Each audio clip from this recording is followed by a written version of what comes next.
Hello friends, मेरा नाम नदीम हैदर है और इस वीडियो में हम पढ़ने वाले हैं सेक्शन 6 के बारे में एविडेंस एक्ट में। तो सेक्शन 6 जो बात करता है वो बात करता है रेस गेस्टा के बारे में। तो रेस गेस्टा के बारे में पढ़ेंगे। मतलब कि सेक्शन 6 में कहा गया है कि वो फैक्ट्स जो कि फैक्ट इन इशू के कारण हुए हैं, मतलब कि जो वो फैक्ट्स जो कि कोई भी ऐसा फैक्ट जो कि फैक्ट इन इशू से कनेक्टेड है, जुड़ा हुआ है, तो उसे जो है रिलीवेंट माना जाएगा। मतलब कि उसको एज एविडेंस के तौर पर हम पेश कर सकते हैं अगर वो फैक्ट जो है सेम ट्रांजैक्शन का पार्ट है। तो उस केस में चाहे वो जो फैक्ट है वो ट्रांजैक्शन जो है सेम टाइम में हुई हो या डिफरेंट टाइम में हुई है, सेम प्लेस पे हुई हो या फिर डिफरेंट प्लेस पे हुई हो।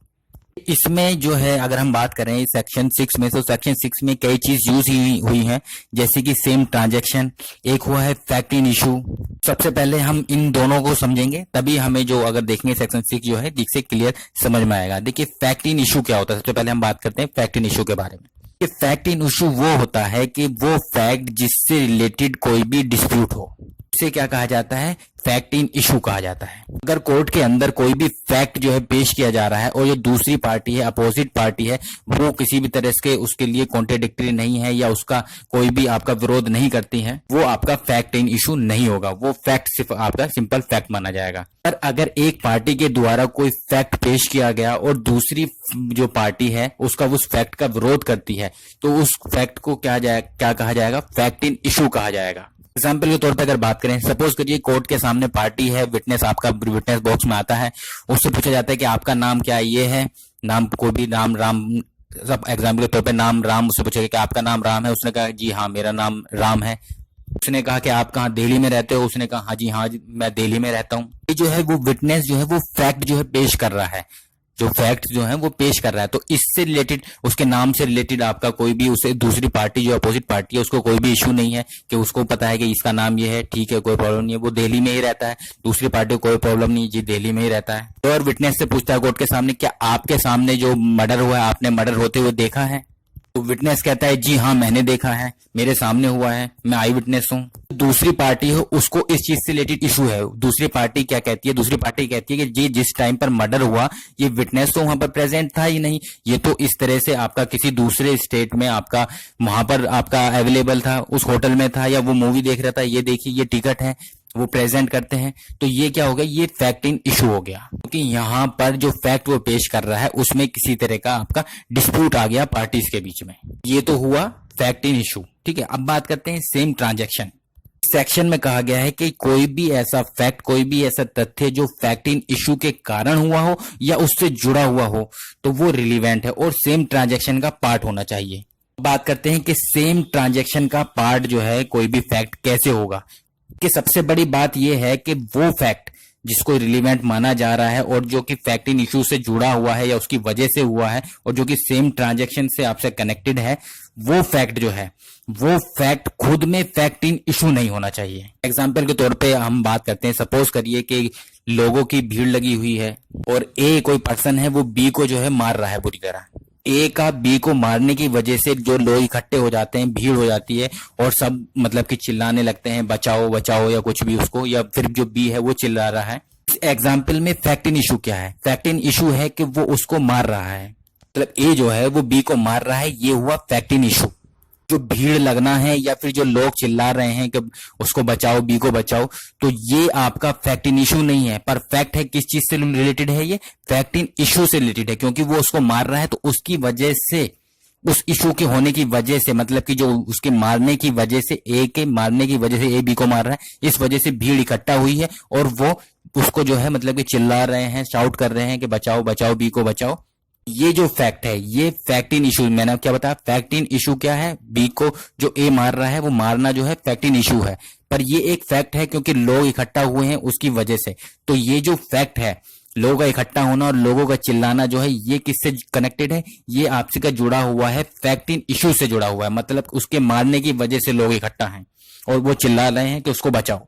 ये जो है सेम ट्रांजैक्शन का आपका माना जाएगा, सेम ट्रांजैक्शन का पार्ट माना जाएगा, क्योंकि एक ही ट्रांजैक्शन की वजह से ये हो रहा है, क्योंकि उस फैक्ट इन इशू की वजह से ही इस फैक्ट ने जन्म लिया है, आपका ये जो है उससे कनेक्टेड है। सेम ट्रांजैक्शन का पार्ट होने की वजह से जो ये फैक्ट है आपका क्या रिलीवेंट माना जाएगा, मतलब कि रिलीवेंट मतलब एविडेंस के तौर पर इसको पेश किया जा सकता है कोर्ट में। ए के द्वारा, जैसे मैंने एग्जांपल दिया, बी को मारा जा रहा है, जैसे बी को मार रहा है, वो पीट रहा है, तो उसकी वजह से चाहे ए कुछ भी शाउट कर रहा हो, कुछ भी चिल्ला रहा हो, कुछ भी बोल रहा हो, या बी कुछ भी चिल्ला रहा हो या बोल रहा हो, या फिर जो वहां पर लोग हैं इकट्ठे हुए हैं वो कुछ भी बोल रहे हैं, तो वो सारे चीज जो है एक ही ट्रांजैक्शन के आपका पार्ट है, मतलब कि सेम ट्रांजैक्शन का पार्ट आपका कंसिडर किया जाएगा सारी चीजें। सेक्शन 6 का हम आपका रीडिंग करेंगे तो सेक्शन 6 में चीज यूज की गई है कि ये फैक्ट जो है, जो कि फैक्ट एंड इशू नहीं है, ये या तो सेम टाइम एंड प्लेस पर हो सकता है या फिर डिफरेंट टाइम और प्लेस पर हो सकता है। तो इसके बारे में हम बात करेंगे। सबसे पहले बात करते हैं सेम टाइम और सेम प्लेस पर भी आपका जो वो फैक्ट है, वो तथ्य जो है हो सकता है, जो कि फैक्ट इन इशू नहीं है। जैसे एग्जांपल मैंने आपको दिया, पहली एग्जांपल की बात करते हैं, ए के द्वारा बी को मारा जाना। ए बी को मार रहा है तो उसकी वजह से सेम ट्रांजैक्शन, आपका सेम टाइम बोला, उसकी वजह से जो भी ए बोल रहा है या बी जो बोल रहा है या जितने लोग इकट्ठे हुए हैं उसको मारने की वजह से, और वो वहां पर जो भी बोल रहे हैं, चिल्ला रहे हैं, या उनका इकट्ठा होना, ये सब सेम टाइम पर हुआ है, एक ही टाइम पर हुआ है और एक ही जगह पर हुआ है। बात करते हैं कि डिफरेंट टाइम और डिफरेंट प्लेस पर कैसे हो सकता है। इसका मैं सिंपल सा एग्जांपल लेता हूं। सपोज करिए ए ने बी से कहा कि मैं सी को जो है सबक सिखाऊंगा। ए ने बी से कहा कि मैं सी को सबक सिखाऊंगा, इसने मुझे बहुत परेशान कर रखा है। उसके बाद क्या होता है कि जो आपका बी होता है वो किसी दूसरे स्टेट में चला जाता है, किसी काम के सिलसिले में या किसी भी काम की वजह से किसी दूसरे स्टेट में चला जाता है, दूसरी कंट्री में चला जाता है, और उसको वहां अराउंड 6 महीने या 1 साल में, एग्जाम्पल ले लेते हैं, सिर्फ एग्जाम्पल की हम बात कर रहे हैं, तो 6 महीने या 1 साल हो जाता है। उसके बाद उसे पता चलता है, डी की कॉल आती है बी के पास और वो उससे बात करता है, तो डी बताता है कि ऐसे ऐसे जो सी है, सी के लड़के को जो है किडनैप कर लिया गया है। तो यहाँ पर जो बी है, बी कहता है डी से कि ए ने मेरे से 6 महीने पहले ऐसे से कहा था कि वो सी को जो है सबक सिखाएगा, तो हो ना हो ये जो है ए ने ही जो है किडनैप किया होगा सी के बेटे का। यहाँ पर ए के द्वारा जो स्टेटमेंट की गई थी बी से कि वो सी को सबक सिखाएगा, तो ये 6 महीने पहले कही गई थी। किडनैपिंग कब हुई? किडनैपिंग उस स्टेटमेंट के कहने के 6 महीने बाद हुई। ये फैक्ट जो है वो रिलेटेड तो फैक्ट इन इशू से है, क्योंकि जो फैक्ट इन इशू क्या है, किडनैपिंग होना, उससे रिलेटेड ही क्या हुई है आपकी, फैक्ट इन इशू से रिलेटेड ही वो फैक्ट कहा गया था। चीज क्लियर होगी, जो फैक्ट था वो फैक्ट इन इशू से कनेक्टेड था, सेम ही ट्रांजैक्शन का पार्ट है वो। टाइम की बात करें, जो टाइम है वो दोनों डिफरेंट है। आपका जो टाइम है वो 6 महीने फैक्ट पहले कहा गया था और जो फैक्ट इन इशू है वो 6 महीने बाद हुआ है, पर दोनों एक दूसरे से कनेक्टेड है, तो टाइम जो है आपका डिफरेंट है पर एक दूसरे से वो कनेक्टेड है, इसलिए ये फैक्ट जो है आपका रिलेवेंट माना जाएगा। ये एज ए एविडेंस के तौर पर पेश किया जा सकता है कोर्ट में। कंडीशन की बात करते हैं कि क्या क्या कंडीशन होना जरूरी है, मतलब कि सेक्शन 6 के अंदर आपका पहली चीज तो यह है कि जो फैक्ट है वो खुद में अपना फैक्ट इन इशू नहीं होना चाहिए, मतलब फैक्ट जो है वो खुद फैक्ट इन इशू नहीं होना चाहिए। दूसरी चीज क्या है कि वो फैक्ट जो है किससे कनेक्टेड होना चाहिए, फैक्ट इन इशू से कनेक्टेड होना चाहिए। थर्ड है आपका वो फैक्ट जो है पार्ट होना चाहिए सेम ट्रांजैक्शन का, कि सेम टाइम पर भी हो सकता है, डिफरेंट टाइम पर भी हो सकता है, और सेम प्लेस पे या फिर डिफरेंट प्लेस पर भी हो सकता है। अगर ये चारों कंडीशनें में से कोई, ये चारों कंडीशनें आपकी कवर होती हैं, तो वो जो फैक्ट होगा वो फैक्ट आपका रिलीवेंट फैक्ट माना जाएगा, मतलब उसको एज ए एविडेंस के तौर पर हम पेश कर सकते हैं कोर्ट में। इसको रेस गेस्टा की जो आपके जो कुछ केसेस की हम बात करते हैं, तो पहला केस है आपका रतेन वर्सेस आपका दी क्वीन। इस केस में क्या था, इस केस में ये है कि एक आदमी जो है अपनी वाइफ का मर्डर कर देता है। अपने डिफेंस में वो कहता है कोर्ट में कि जो आपका उसकी वाइफ का जो मर्डर हुआ है वो एक्सीडेंटली हुआ है, मतलब कि वो एक्सीडेंटली उसकी डेथ हो गई है, उसने जानबूझ के मतलब कि अपनी वाइफ का मर्डर नहीं किया है। वाइफ की तरफ से जो है मतलब कि एविडेंस पेश किया जाता है, मतलब कि उसकी वाइफ का तरफ से जो लॉयर होता है वो एविडेंस पेश करता है कि मरने से पहले उसकी वाइफ ने फोन किया था और कहा था कि मुझे मतलब कि पुलिस से कनेक्ट करिए प्लीज।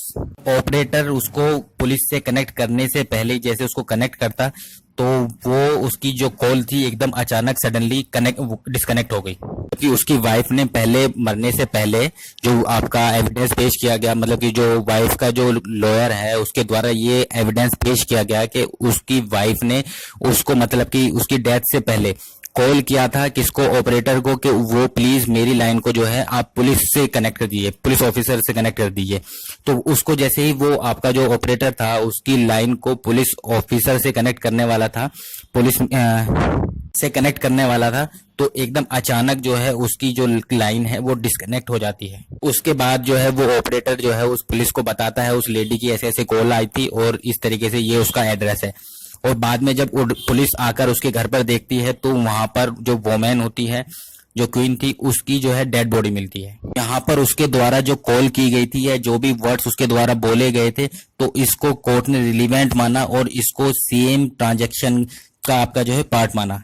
वोमेन ने जो आपका उसके मरने से पहले जो कॉल करी थी कि मुझे पुलिस से कनेक्ट करिए, और वो घबरा के उसने ये चीज बोला और एकदम उसकी कॉल डिस्कनेक्ट, तो इसको एज ए एविडेंस जो है कोर्ट ने उसको माना, इस एविडेंस को जो है रिलीवेंट माना और इसको, इस फैक्ट को जो है सेम ट्रांजैक्शन, मतलब कि जो फैक्ट इन इशू है उससे कनेक्टेड आपका माना और सेम ट्रांजैक्शन का पार्ट माना।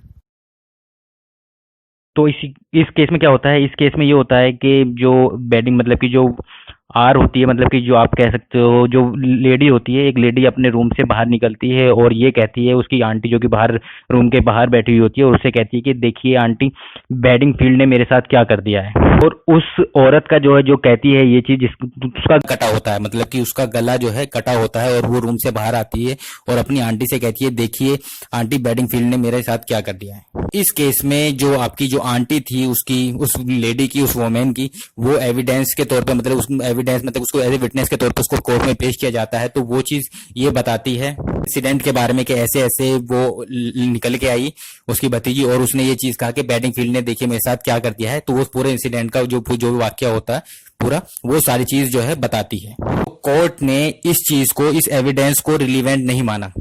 रीजन ये था क्योंकि वो लेडी जो है, मतलब कि यहाँ पर जो सेम ट्रांजैक्शन का पार्ट नहीं था, क्योंकि पहली चीज जो आंटी जो थी वो उनके रूम के जस्ट बराबर में थी।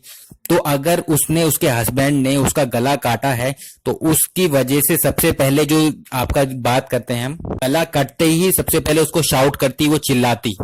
वो किसी तरीके उसने शाउट नहीं करा, जब उसका गला कटा वो चुपचाप अंदर से रूम से आती है और कहती है, गला कटा हुआ दिखाती है अपनी आंटी को और कहती है कि मेरा गला काट दिया गया है, या कहती है कि मेरे साथ देखिए क्या कर दिया है। इस केस में कोर्ट ने जो उसने अपनी आंटी को बताया उसको सेम ट्रांजैक्शन का जो है पार्ट नहीं माना।